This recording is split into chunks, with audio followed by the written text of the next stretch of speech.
The DNC's platform was over 100 pages this year, and there are multiple pages just like doing their typical, it was written by AIPAC, we love Israel, ironclad relationship, best friends, will do anything for you. But the most amazing thing about that is that they start the DNC document with a land acknowledgement. Democratic National Convention land acknowledgement. The Democratic National Committee wishes to acknowledge that we gather together to state our values on lands that have been stewarded through many centuries by the ancestors of the descendants of tribal nations, blah, blah, blah, blah. Zed Jelani tweeted this, and I couldn't have said it better. The DNC platform, starting with a land acknowledgement and then including ironclad commitments to providing Israel with weapons no matter what, is basically the Democratic Party summarized in one document. You know what this reminded me of? Remember a couple years back when Microsoft did that shtick? Hello and welcome to Microsoft Ignite. We've got a big day ahead and lots in store for you.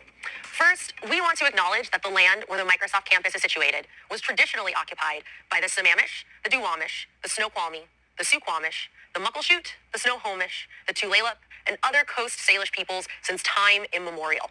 A people that are still here, continuing to honor and bring to light their ancient heritage. My name is Allison Wines. How are you honoring it? Like, really? Really? How are you honoring it? Are you giving it back? Like, your ass was getting sued for patent infringement. Is that how you honor them? It's just the most condescending, empty shit ever. We acknowledge that we're on it anyway. Like, I don't even understand all this bullshit, really. Like, who gives a shit that you're acknowledging it when you're still stealing shit from them and you're not giving shit back? So yeah, I just love that the DNC starts out their document with a land acknowledgement and then goes on to like talk about how ironclad their commitment is to the genocidal Israeli regime and them continuing to take land from the Palestinians. Also, something that everybody should be aware of, and you can go read this, it's on page 83 of their document. There is a whole ass part where they're officially condemning the R-word propaganda hoaxes that were perpetrated by the Israeli regime in the document. Why is that in your platform? What? This is how consent gets manufactured and propaganda gets laundered. That you're putting that shit that isn't true officially in your document for condemnation. Any condemnation about the mass R-wording that's been happening to Palestinian detainees? How about condemnation of all the officials that have gone on TV and that were in the Knesset defending it, saying it was legitimate that they were doing that? Yeah, so that's how it's going so far. I'll keep you updated. I'm sure a lot of people who did watch the DNC last night, or at least clips of it, are wondering why this AOC speech went viral. And people are commenting on it or whatever, critiquing it for a bunch of other reasons. But what I want to point out is the insidious statement that she made, claiming that Kamala Harris was working tirelessly for a ceasefire.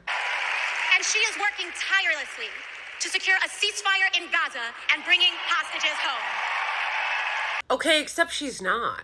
No, she's literally not. And that's the reason why people are criticizing the speech. Honestly, the rest of the speech was pretty good. She said a lot of really good things you would never hear at the Republican National Convention because they hate working people. But the reason why I say that that was so insidious is because it gives people the false belief that they're actually trying to do something about it when they're not. Let me remind you that the Biden administration could end the genocide in Gaza with a phone call. That is correct. They could end it now with a phone call. I don't care how many times Antony Blinken goes out and lies and pretends that there's some pending ceasefire that Hamas is rejecting when you actually read the proposal and it literally is not a ceasefire. It's, we'll do whatever we want and maybe there might be a ceasefire, but it's not really, until it's not really a ceasefire anymore. So it's not actually really ever was a ceasefire. I don't know why people thought that she was going to be anyone other than who she is. AOC has proved time and time again that she wants to be like kind of progressive, but she doesn't ever really want to buck the party line, and she really cares about her career and growing in the party. So I saw people being like, oh, I hope AOC says something forceful about Gaza. I really don't know why people thought she was going to say that. She has proved time and time again that she is not willing to buck the party line, but she will say the thing that sounds a little bit progressive so that other progressives can go, oh, look, Look at what AOC said. It's so progressive. There was no acknowledgement from her about the protesters outside. That, to me, actually, was the most embarrassing. Because AOC, when she got her start, would always talk about being an organizer, how much she believed in protest. You'll remember on her first day in office, she went and, high-fived the protesters sitting in Pelosi's office, the Sunrise Movement protesters. But she didn't acknowledge the protesters at all. At all. You know what's embarrassing? Biden acknowledged them.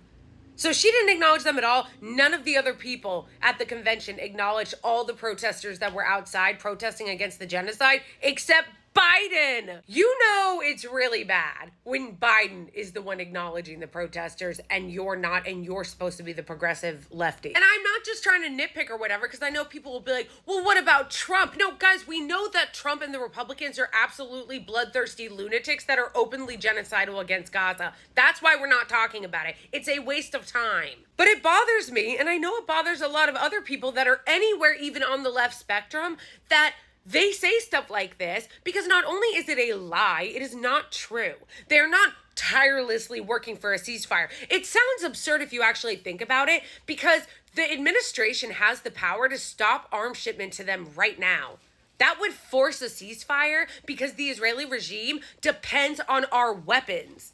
So if we wanted a ceasefire, we could do that now. But instead we get this meme. And it's literally this. It's literally this. Working tirelessly for a ceasefire. Meanwhile, still giving endless munitions to the Israeli regime to continue to drop bombs on Gaza. But then coming out on stage and going, I see you. I hear you. We're working tirelessly. No, you're not. Stop lying. They have no interest in doing anything besides lip service and pandering. And even that is super weak sauce. They're not even really bothering that much. Because instead of doing what the uncommitted movement wanted, which was to have an American doctor who actually went to Gaza and saw the carnage speak at the DNC, guess who they picked instead for the youth outreach? Yes, this DNC operative. They're giving her a speaking slot at the DNC. You guys, this girl was like a Biden dead ender, like a bitter ender that was attacking people who are Democratic voters for saying that Biden should drop out. And then there was no daylight between her being a bitter ender for Joe Biden and switching immediately into the talking points for Kamala. She's been on the DNC payroll for years. What does she offer? The youth vote. That's who you're trotting out to persuade Gen Z? She hasn't said anything about the genocide in Gaza. I can't.